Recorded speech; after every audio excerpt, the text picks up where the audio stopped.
En 1986, un jeune Mike Tyson avançait comme une force imparable vers le sommet de la boxe. À seulement 19 ans, sa combinaison de vitesse, de puissance et de férocité était quelque chose que la catégorie des poids lourds n'avait pas vu depuis des décennies. Son prochain test arrive très tôt cette année-là. L'adversaire, David Jacko, un boxeur dur, physiquement solide, avec un passé militaire et une réputation d'homme rugueux, difficile à intimider. Jacko n'était pas une star, mais c'était quelqu'un qui avait survécu à des environnements hostiles, à l'intérieur comme à l'extérieur du ring. Pour beaucoup, c'était le genre d'adversaire capable de tenir face au jeune phénomène, au moins quelques rounds. Avant le combat, il est clair. Il ne vient pas pour être un nom de plus sur la liste. Il promet de briser l'image d'invincibilité du jeune phénomène, de prouver que Tyson peut saigner, qu'il peut être arrêté. Le combat est programmé pour le 16 février 1986 au Houston Astrodome.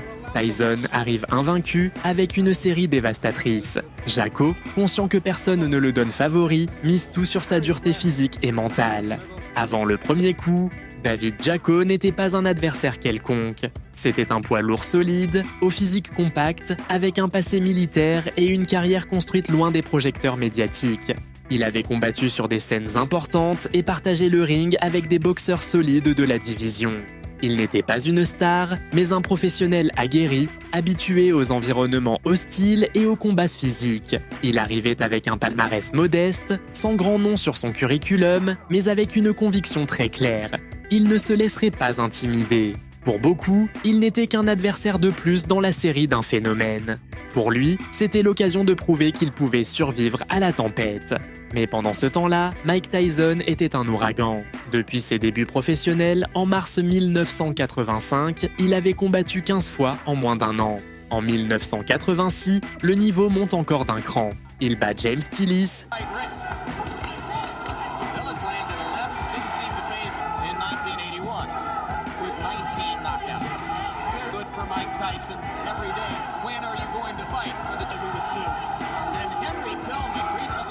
gotten to the end of round 9, will be backing to see a knockout.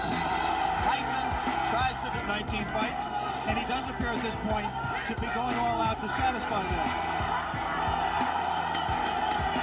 Will Mike reacts to this? Closing with a flurry. The bell is going to sound. Mitch Green et...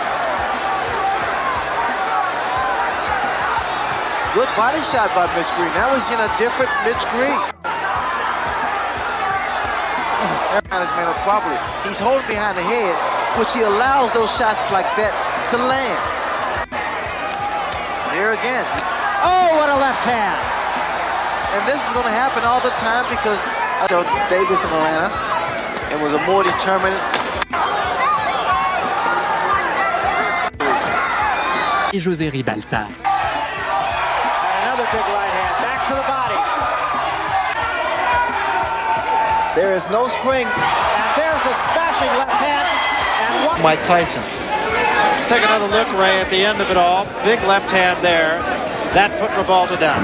Well, Ribalta held his own. I was surprised and very impressed with the fact that he was able to really deal with the pressure of a Mike Tyson. He clinched, he tied Mike Tyson up, never allowed Mike Tyson to really get off some good, clean punches. Et il détruit Marvis Frazier en seulement 30 secondes. Rule is in effect.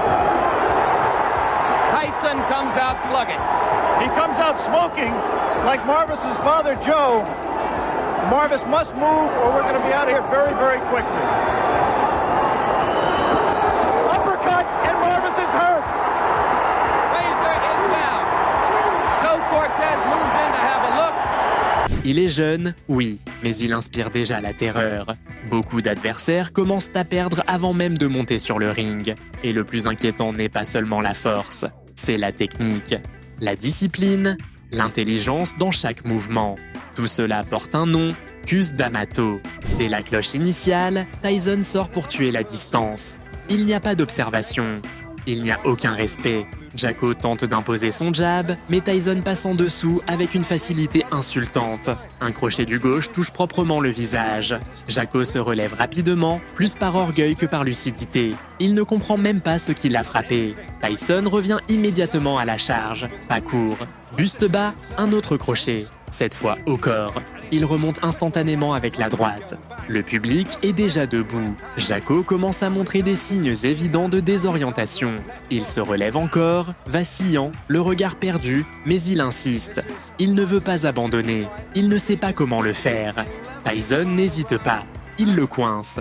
Un uppercut brutal traverse la garde ouverte. La tête de Jacko se secoue violemment. Cette fois, il n'y a plus de discussion. L'arbitre intervient. Jacko tente de se relever, mais son corps ne répond plus. Ses jambes ne lui obéissent plus. Son combat s'arrête là.